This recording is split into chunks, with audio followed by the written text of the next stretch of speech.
This is a really important point to take into consideration when it comes to using nuclear energy. And that point being, well, if you have something like Fukushima, then you've lost all of that land. And losing that land is really a big deal, right? We don't want to have our energy require a huge footprint of land in order for us to just have electricity. We want to have that footprint as small as possible. And right now with nuclear, you get that in spades. You get the smallest footprint that you can from any of the energy sources, and that's just from deployment.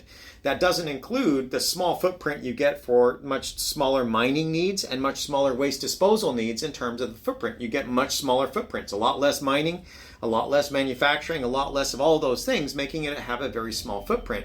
But the point being, well, what if you have Fukushima, right? Yeah, you might have had a small amount of mining and milling and manufacturing and transportation and even deployment and even waste. But if you have Fukushima, that takes up a lot of land.